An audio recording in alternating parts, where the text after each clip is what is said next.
नमस्कार विद्यार्थियों। वेदांत क्लासेज में आप सभी विद्यार्थियों का हार्दिक स्वागत व अभिनंदन। साथियों, हम चर्चा कर रहे थे मूल कर्तव्यों के ऊपर और ये सारा देख लिया था हमने और बाद में इनकी विशेषता देख ली थी, है ना? क्या देखी थी लास्ट क्लास में? विशेषताएं देखी थी। अब आलोचना कर ले इनकी। तो हेडिंग डालो आप, मूल कर्तव्यों की आलोचना।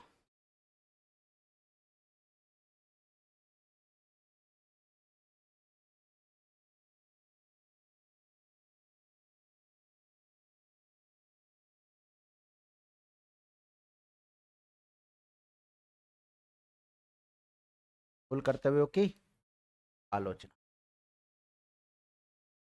और इसमें आप लिख सकते हैं, एक तो इसकी आलोचना करते हुए हम ये लिख सकते हैं कि इनकी जो लिस्ट है ना, वो कंप्लीट नहीं है। यानी कि इनकी जो सूची हमें दी गई है वो पूर्ण सूची नहीं है। तो लिखो आप लोग इसमें, कई आलोचक। कई आलोचक, भाई आलोचना कौन करेंगे? आलोचक ही करेंगे। आलोचना करने को वाले को क्या कहते हैं? आलोचक। तो कई आलोचक मूल कर्तव्यों की सूची को पूर्ण नहीं मानते हैं।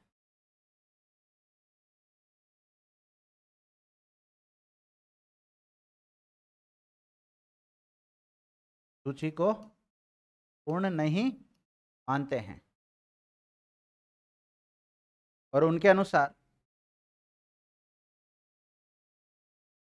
मौलिक कर्तव्यों की या मूल कर्तव्यों की इस सूची में कुछ महत्वपूर्ण विषयों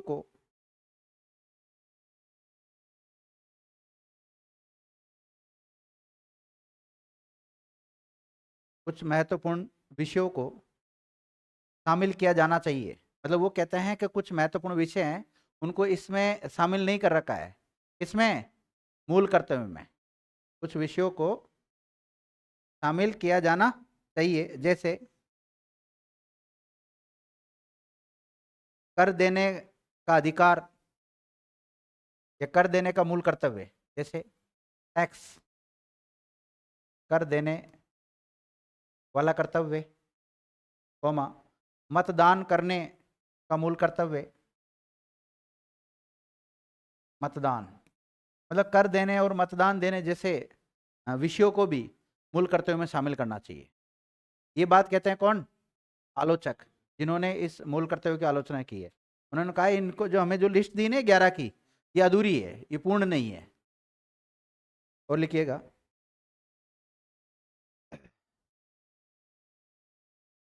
आलोचकों ने कहा कि,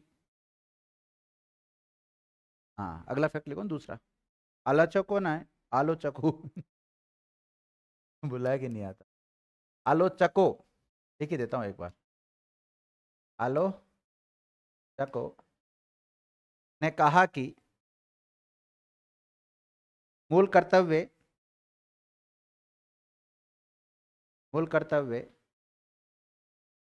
को सही परिभाषित नहीं किया गया है। मूल कर्तव्यों को सही तरीके से परिभाषित नहीं किया गया है। परिभाषित नहीं किया गया है। अब जैसे कोई भी इन्होंने शब्दावली दे दी, उसको सही ढंग से परिभाषित नहीं किया है, तो एक आम नागरिक को समझने में थोड़ी दिक्कत आती है। कोई भी शब्दावली है ना जो इसकी, तो शब्दावली फिर वो व्यक्ति उसका अर्थ नहीं समझ पाता है। सही ढंग से परिभाषित नहीं किया गया है। सही ढंग से परिभाषित नहीं किया गया है।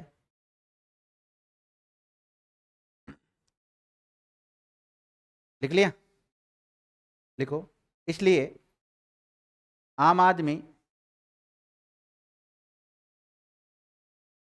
आम आदमी के लिए ये मूल कर्तव्य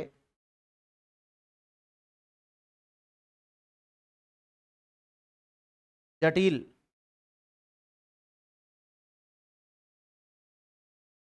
है। जैसे समग्र संस्कृति,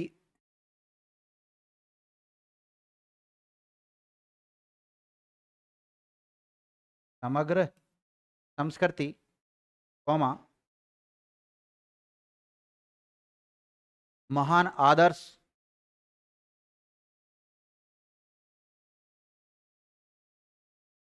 डॉट डॉट कर दो इत्यादि। देख लिया?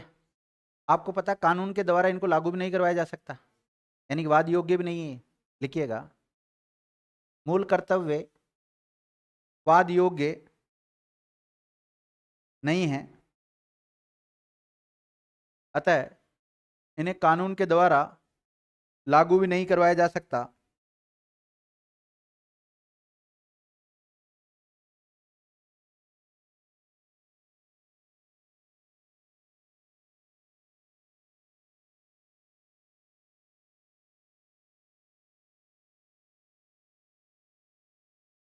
आलोचकों का ये भी कहना है कि अगर ये इतने ही महत्वपूर्ण होते तो जब भारतीय संविधान बनाया गया था तो उसमें इसको शामिल करना चाहिए था। इसको इतने लेट, कई वर्षों के बाद में इसको शामिल किया गया, और वो भी कहाँ पे जाके शामिल किया? भाई आप भाग एक क्लोज बना के एक में कर सकते थे, दो में कर सकते थे, तीन में कर सकते थे, आपने तो कहाँ जाके शामिल किया है इसको? चार क में शामिल किया है। तो लिखिएगा। अब देखो, आलोचक तो कोई भी तर्क दे सकते हैं कि भाई आपने वहां जाके इसको शामिल किया क्योंकि लास्ट में रखा आपने, तो कहीं ना कहीं संविधान में इसकी महत्ता कम होती जा रही है। तो इसका मतलब तो जैसे कई भाग 15, भाग 15 तो बहुत लेट आता है, उसमें निर्वाचन का उल्लेख है, राजभाषा 17 में है, बीच में संविधान संशोधन है। तो क्या उनका फिर जैसे तर्क और वितर्क दोनों होते हैं ना, पक्ष और विपक्ष दोनों बोलते हैं, जब फिर वो उनको जवाब देते हैं वापस रिटर्न। लेकिन यहाँ कौन जवाब देगा यहाँ पर? यहाँ तो उन्होंने केवल आलोचना कर दी, और आलोचना कर दी उसको हम पढ़ा रहे हैं आपको, इन्होंने किस किस आधार पर आलोचना की। तो अगली आलोचना हम ये कह सकते हैं कि भाई मौलिक कर्तव्यों को भाग 4 क में रखा गया है, जो कहीं न कहीं इसकी जो महत्वता है उसको कम प्रदर्शित करते हैं। अगला फैक्ट ये लिखो, मौलिक कर्तव्यों को भारतीय संविधान के भाग 4 क में रखा गया है। इसमें रखा गया है, भाग 4 क में रखा गया है, जो कि नीति निर्देशक तत्वों के बाद में आते हैं। इसके बाद में रखा है इनको, नीति निर्देशक तत्वों के बाद में आता है। इसलिए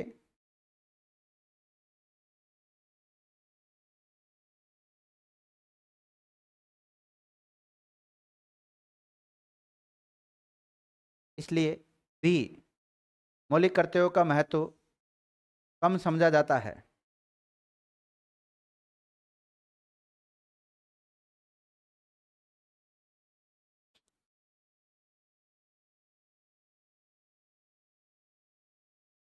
देखो, अब जो मौलिक कर्तव्य हमारे सामने हैं जिन्हें हम याद करना चाहते हैं, तो इनको एक शब्द के एक से अधिक अर्थ निकलते हैं।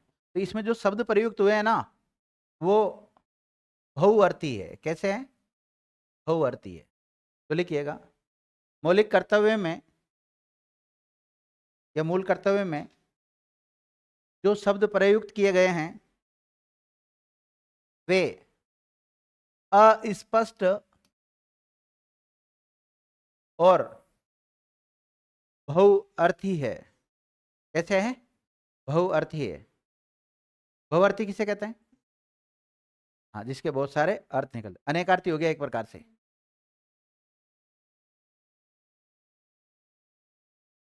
देखो, क्या गैर न्यायोचित है ये? गैर न्यायोचित है कि नहीं है? यस या नो?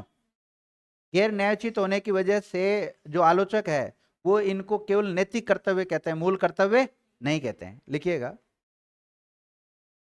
मूल कर्तव्य गैर न्यायोचित है। कैसे है? गैर न्यायोचित है। इसलिए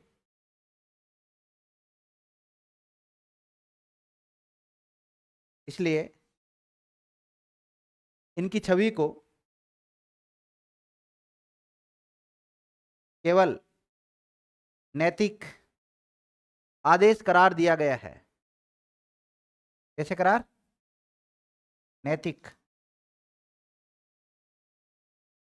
आदेश करार दिया गया है। नैतिक आदेश है, मतलब मूल कर्तव्य नहीं है, क्या है? नैतिक आदेश है। ऐसी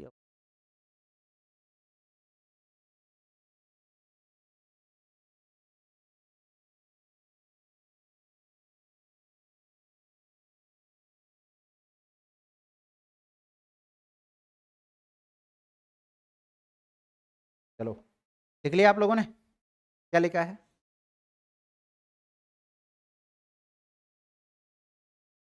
लिखो।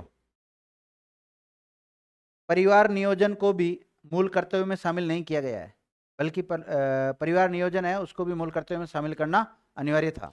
लिखिएगा, इन मौलिक कर्तव्यों में परिवार नियोजन को भी शामिल नहीं किया गया है। परिवार नियोजन को भी शामिल नहीं किया गया है।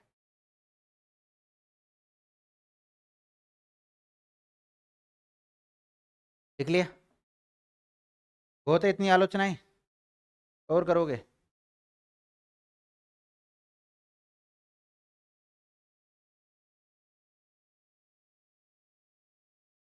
चलो लिखो, मूल कर्तव्यों के महत्व।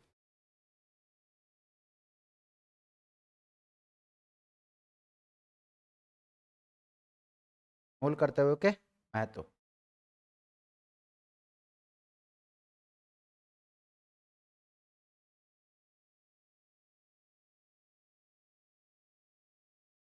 मूल कर्तव्यों का महत्व देखो, पहला पॉइंट लिखो इसमें,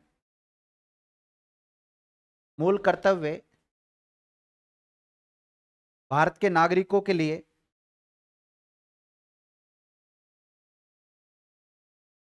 भारत के नागरिकों के लिए एक प्रकार से सचेतक के रूप में काम करते हैं।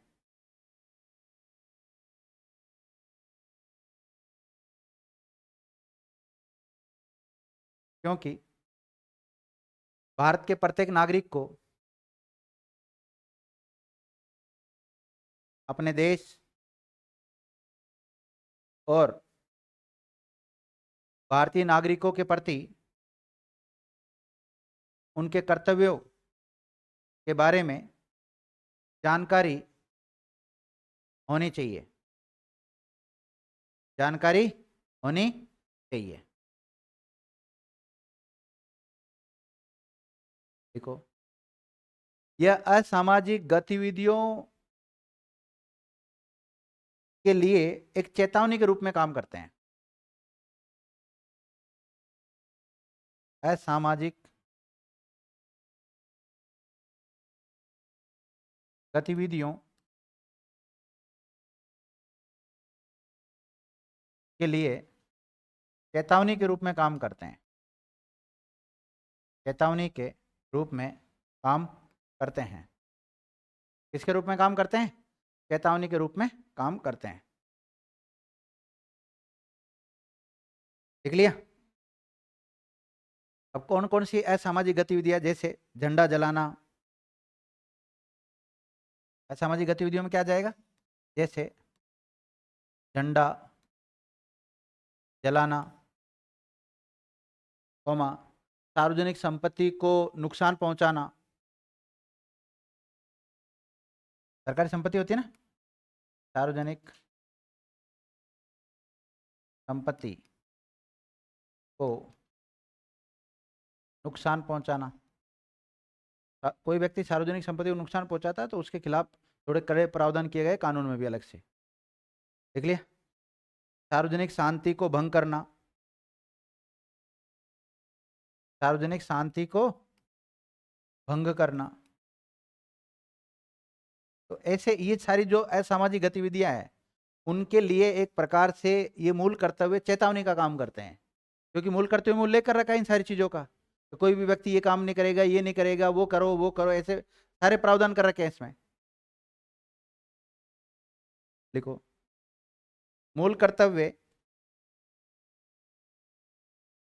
हाँ अगला पॉइंट लिखो, मूल कर्तव्य राष्ट्र के प्रति अनुशासन राष्ट्र के प्रति अनुशासन एवं प्रतिबद्धता की भावना को बढ़ावा देते हैं। प्रतिबद्धता की भावना को भी बढ़ावा देते हैं।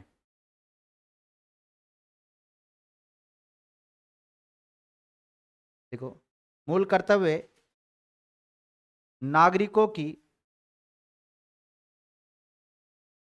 सक्रिय भागीदारी,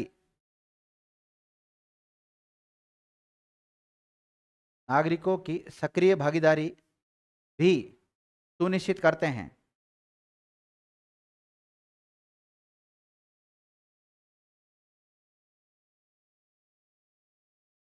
जब प्रत्येक व्यक्ति सक्रिय रूप से एक्टिव होकर काम करेगा, तभी तो राष्ट्र के जो लक्ष्य हैं, उन लक्ष्यों को राष्ट्र प्राप्त कर पाएगा। नहीं तो कैसे प्राप्त कर पाएगा? देखो, मूल कर्तव्य राष्ट्रीय लक्ष्यों को प्राप्त करने में भी मदद करते हैं।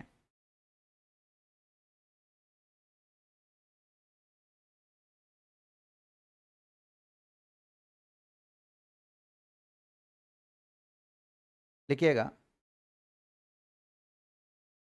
कुछ मूल कर्तव्यों की पहचान और उनके क्रियान्वयन, मतलब सही तरीके से लागू हो रहे कि नहीं हो रहे। कुछ मूल कर्तव्यों की पहचान तथा उनके क्रियान्वयन के लिए कानूनी प्रावधानों को भी लागू करने की व्यवस्था की गई है। लागू करने की व्यवस्था की गई है। क्रियान्वयन करने के लिए कानूनी प्रावधानों को लागू करने की व्यवस्था भी की गई है। देख लिया? जैसे कौन सा कानून में प्रावधान कर रखा है? आईपीसी कानून में। कौन से में? आईपीसी है ना कानून, आईपीसी 1860। अब आप कहोगे सर ये कानून तो हट गया ना। हाँ, तो इसकी जगह अब नया आ गया, और क्या चाहिए? बाकी जो पुराने मामले चल रहे हैं वो तो इसी कानून के तहत उनकी सुनवाई होती रहेगी, ध्यान रखना। इसकी जगह नया कानून कौन सा आ गया? भारतीय न्याय संहिता, BNS 2023। पढ़ाई दूंगे इसको एक दिन, टेंशन नहीं खत्म। एक दिन में नहीं होगा लेकिन पढ़ा दूंगा मैं।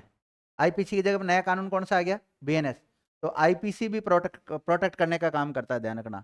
ये जो हमारे मूल कर्तव्य बने हुए हैं ना, इनको, इनमें जो प्रावधान कर रखा उनको लिखो। राष्ट्र गौरव अपमान निवारण अधिनियम, राष्ट्र गौरव अपमान निवारण अधिनियम 1971।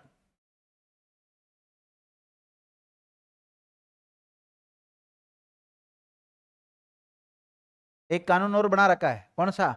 राष्ट्र गौरव अपमान निवारण एक्ट 1971।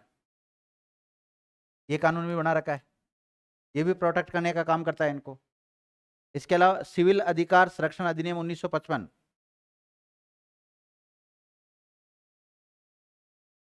सिविल अधिकार संरक्षण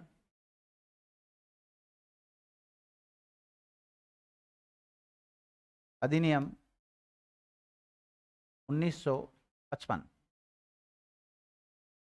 कौन सा कानून बना हुआ है? सिविल अधिकार संरक्षण एक्ट 1955। लिख लिया? और लिखो, विधि विरुद्ध क्रियाकलाप निवारण अधिनियम,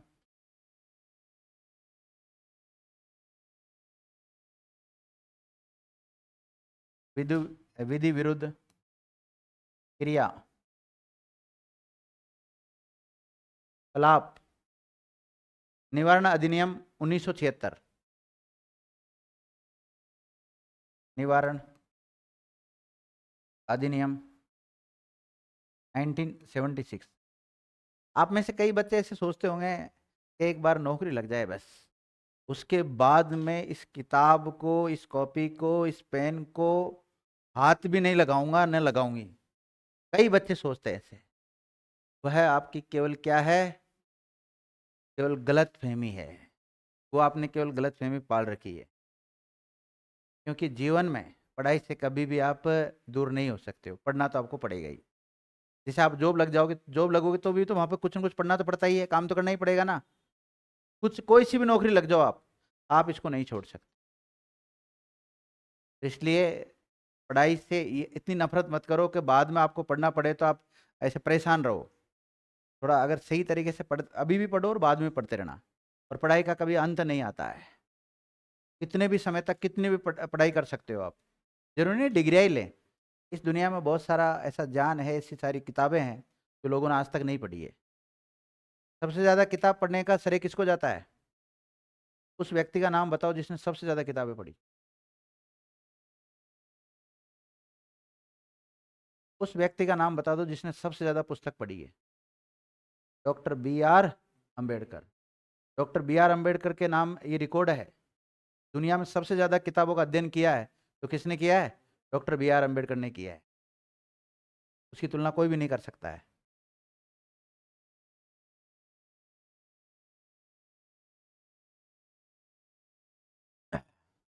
देख लिया?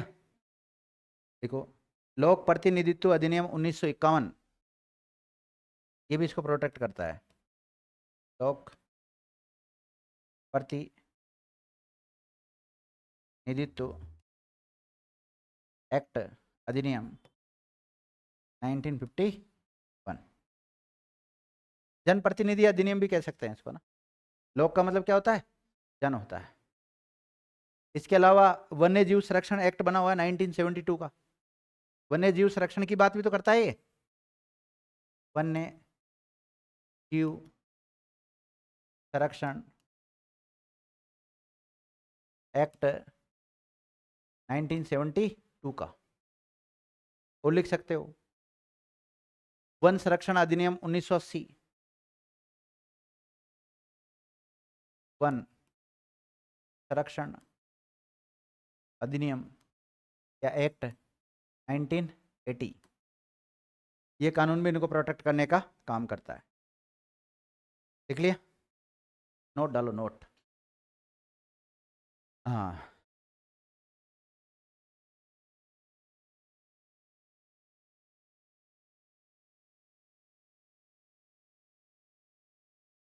कितना समय हो गया होगा इनको मूल कर्तव्यों को बने हुए? लगभग 76-77 के आसपास बने थे। 24 तो वही हो गए और 24 ये हो गए। लगभग 50 साल होने की तरफ जा रहे हैं। लेकिन उसके बाद भी ऐसा देखा जाता है, कोर्ट में तो विद्वान लोग बैठते हैं, जज बैठते हैं, वकील बैठते हैं, जिनको कानूनी शब्दावली आती है, जो हमारे कॉन्स्टिट्यूशन की जो शब्द है वो अच्छी तरह पकड़ में आते हैं उनके। चलो, आम नागरिक अगर मूल कर्तव्यों का पालन नहीं कर रहा, कोई बात नहीं, चलेगा। क्योंकि इसमें ऐसे क्लिष्ट शब्दों का प्रयोग किया गया है, ऐसे बहुअर्थी शब्दों का प्रयोग किया गया है जो सामान्य नागरिक नहीं समझ पाता है। लेकिन जो विद्वान लोग हैं वो तो समझते हैं, लेकिन वह भी इन कर्तव्यों का क्या नहीं करते हैं? पालन नहीं करते हैं। देखिएगा, नोट। इन मौलिक कर्तव्यों को, इन मूल कर्तव्यों को संविधान में शामिल करने के बाद भी, संविधान में, क्योंकि किसी बात को संविधान में शामिल कर लेते तो उस पर सरकार वगैरह सब लोग ध्यान पे देते हैं। देते कि नहीं देते? देखो, मूल कर्तव्यों को संविधान में शामिल करने के बावजूद भी नागरिकों में इसके संबंध में, इसके संबंध में पर्याप्त जागरूकता की कमी है। पर्याप्त जागरूकता की कमी देखी जाती है।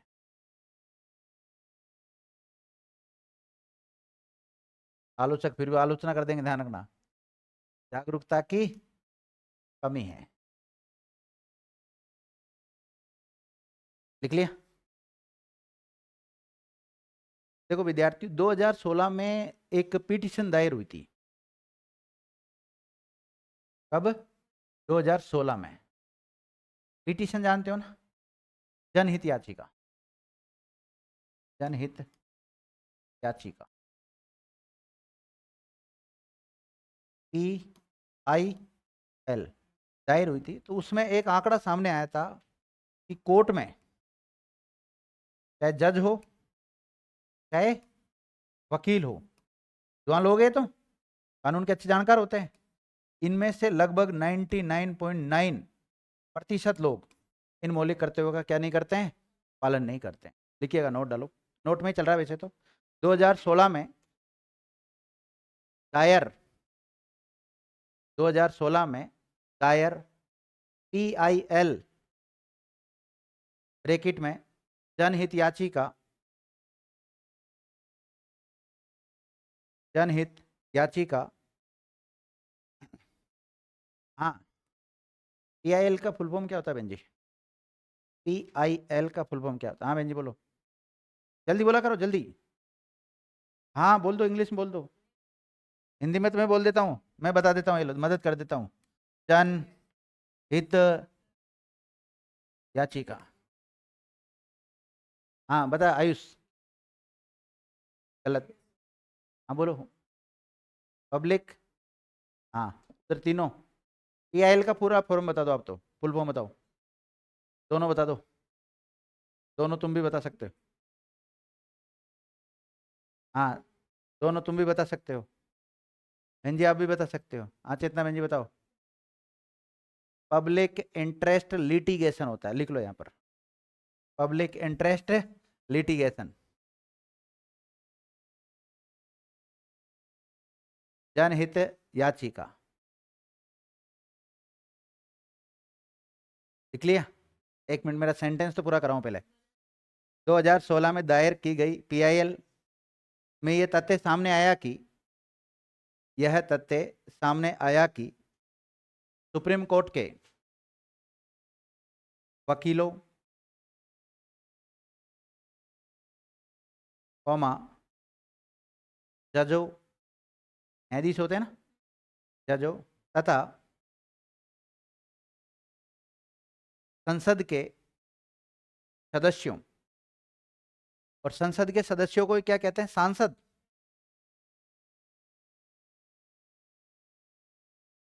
सांसदों ब्रैकेट में MP लिख सकते हो आप, मध्य प्रदेश मत समझना इसका मतलब ठीक है, मेंबर ऑफ पार्लियामेंट होता है, सांसदों सहित देश के लगभग 99.9% नागरिक भारतीय संविधान के अनुच्छेद 51 क में 51 क में उल्लेखित मूल कर्तव्यों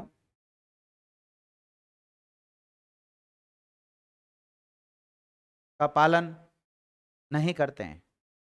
हालांकि इंडियन कॉन्स्टिट्यूशन में मूल कर्तव्यों का प्रावधान कर रखा है, वर्तमान में कितने मूल कर्तव्य है, 11 है। 42वें संविधान संशोधन के तहत कितने जोड़े गए थे, 10, और 86वें संविधान संशोधन 2002 के तहत एक जोड़ा गया था, 6 से 14 वर्ष का जो शिक्षा से संबंधित जो अधिकार है तो उसको जोड़ा गया था। प्रत्येक अभिभावक का कर्तव्य बनता है कि वो अपने बच्चों को क्या दे, शिक्षा दे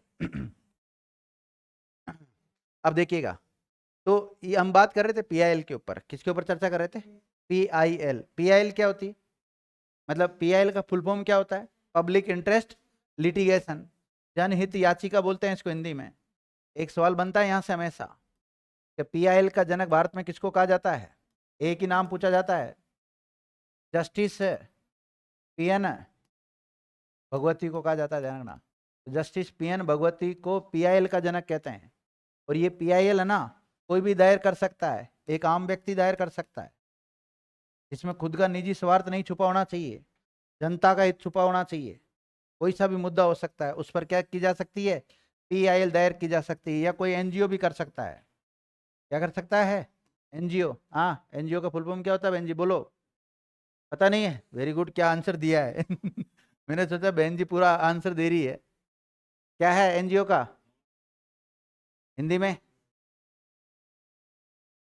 गैर सरकारी संगठन होता है, क्या होता है, गैर सरकारी संगठन होता है, नॉन गवर्नमेंट ऑर्गेनाइजेशन। लिख लिया? क्या लिख रहे थे हम? अगला फैक्ट लिखो। वर्तमान में, हाँ अगला फैक्ट ही चल रहा है, मतलब वर्तमान में भारत की प्रगति के लिए मौलिक कर्तव्यों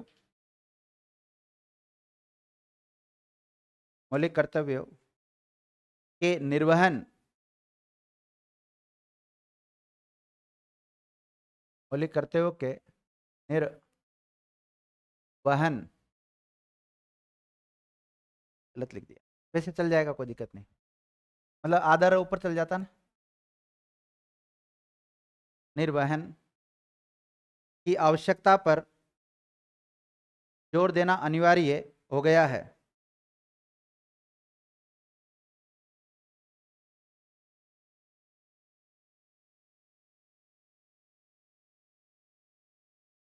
लिखिएगा, जब तक भारत का नागरिक अपने जब तक भारत का नागरिक अपने मौलिक अधिकारों के प्रयोग के साथ साथ, भारत के नागरिकों को मौलिक अधिकार भी तो प्राप्त है। भारत के नागरिक मौलिक अधिकारों के प्रयोग के साथ साथ मौलिक कर्तव्यों का निर्वहन नहीं करेगा, मौलिक कर्तव्यों का निर्वहन नहीं करेगा, तब तक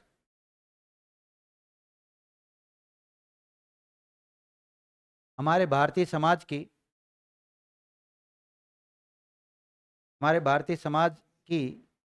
या समाज में लोकतंत्र की जड़ों को मजबूती नहीं मिलेगी, जड़ों को मजबूती नहीं मिलेगी। देखो, हमारे भारत में जो शासन व्यवस्था है वो लोकतंत्रात्मक शासन व्यवस्था है। लोकतंत्र का मतलब क्या है? लोक। देखो विद्यार्थियों, हमारे यहाँ पर कैसी शासन व्यवस्था है? लोकतंत्रात्मक शासन व्यवस्था है। लोक का मतलब जनतंत्र। एक तो होता है राजतंत्र, एक तो कैसा होता है? राजतंत्र। इसमें तो राजा होता है। इसमें कौन होता है? राजा। लोकतंत्र में जनता के द्वारा शासक को चुना जाता है। क्या किया जाता है? जनता के द्वारा शासक को चुना जाता है और वो जनता के लिए ही उस शासन को संचालित करता है। लेकिन ऐसा नहीं होता है। सामान्यतः चुनाव हो जाने के बाद में कोई भी नेता जनता के बारे में नहीं सोचता है, खुद का स्वार्थ सोचता है उसमें। लिख लिया आपने? क्या लिखा है? तो ये हो गया विद्यार्थियों आपका जो अन्य फैक्ट लिखा रहा था मैं। अगर आपसे निष्कर्ष निकाले हम कि भाई इंडियन कॉन्स्टिट्यूशन में हमने ये मौलिक कर्तव्य जो जोड़े हैं या मूल कर्तव्य जोड़े हैं, फंडामेंटल ड्यूटीज जोड़ी है, ये सही जोड़ी है गलत जोड़ी, ये इसको हटा देना चाहिए, क्योंकि आपने इसकी आलोचनाएं भी देख ली, इसकी कमियां भी देख ली, इसकी खूबियां भी देख ली। आपकी नज़र में क्या लगता है कि मूल कर्तव्य अभी संविधान में रहने चाहिए कि नहीं रहने चाहिए? जैसे आपको ये राइट है, आप भारत के नागरिक है, आप बोल सकते हैं, और आपको लगता है कि मूल कर्तव्यों को रहने का कोई औचित्य नहीं है, तो आप बता सकते हैं कि इनको नहीं रखना चाहिए बिना मतलब में। जैसे मैंने आपको ये भी बताया था, क्योंकि संविधान में कहीं ना कहीं टकराव उत्पन्न होता है, ये मैंने उसके बारे में बोला था, नीति निर्देशक तत्वों के बारे में। लेकिन ये भी कहीं ना कहीं अपने जो कानून बने हुए हैं उनको कहीं ना कहीं मतलब बाउंड करने का काम करता है। अब बताओ आपकी नज़र में क्या है? अभी तो नहीं कर रहे 99.9%। हाँ, सुधार कैसे होगा? कानून बना के। कानून कैसे बनाएंगे? संसद बनाएगी, चलो बना देंगे। लेकिन या तो इसकी प्रकृति को चेंज करनी चाहिए, यूं है?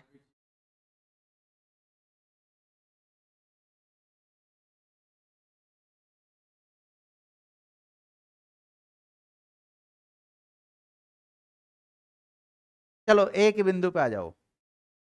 इतना तर्क वितर्क नहीं दे रहे हम केवल इतना कह रहे हैं कि इसको हमारे संविधान में रखना चाहिए कि नहीं रखना चाहिए, यस या नो? रखना चाहिए। तो लिखो निष्कर्ष।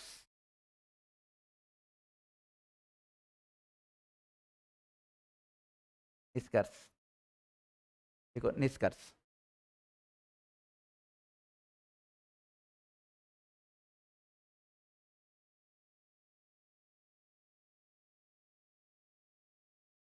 निष्कर्ष लास्ट में क्या निष्कर्ष निकला है इसका? हाँ देखो, देखो ये गैर परिवर्तनीय है, मतलब इनको जबरदस्ती लागू नहीं करवाया जा सकता है। लिखिएगा, गैर परिवर्तनीय होने के बावजूद भी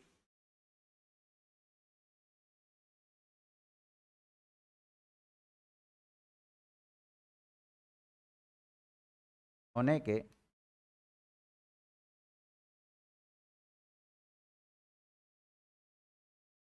गैर परिवर्तनीय होने के बावजूद भी मूल कर्तव्य की अवधारणा, मूल कर्तव्य की अवधारणा भारत जैसे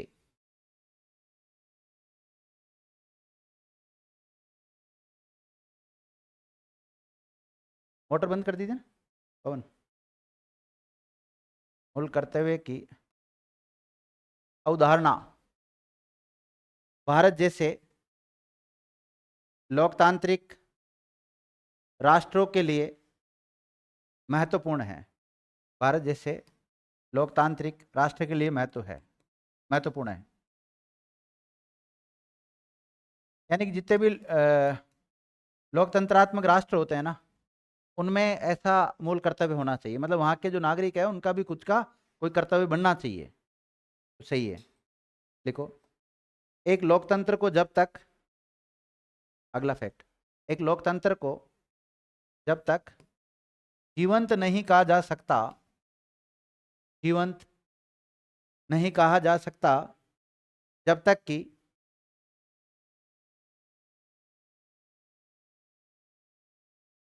उसके नागरिक शासन में सक्रिय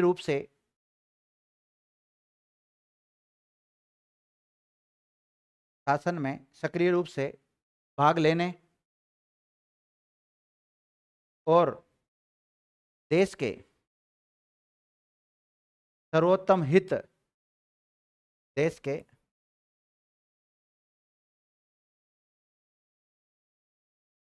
सर्वोत्तम हित के लिए जिम्मेदारियां संभालने हेतु तैयार ना हो।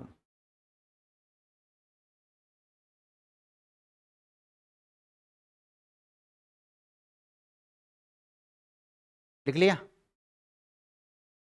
पिछली बार से ज्यादा लिखा रहा हूं, कम लिखा रहा हूं? ज्यादा है? पिछली बार के नोट्स काम नहीं आ रहे? निष्कर्ष वगैरह नहीं लिखा होगा आपने? पिछली बार लिखा था कि निष्कर्ष नहीं लिखा था? चलो लिखो, लिखो अगला फैक्ट लिखो। अतः संविधान से, अतः संविधान से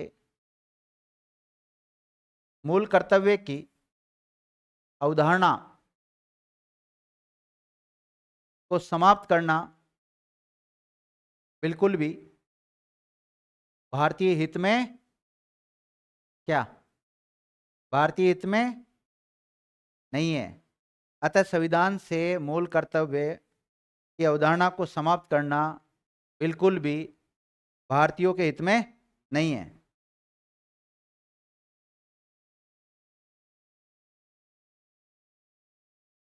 आवश्यकता है कि, कंटिन्यू में, आवश्यकता है कि इसके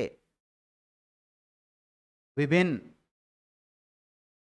पहलुओं में, अलग अलग पक्ष है ना इसके, विभिन्न पहलुओं में सुधार पर चर्चा की जाए और आवश्यक विकल्पों की भी खोज की जाए। समझ गए इस पॉइंट को आप? क्या समझे? क्या लिखा लास्ट पॉइंट आपने? अतः चर्चा की जाए और आवश्यक विकल्पों की खोज की जाए।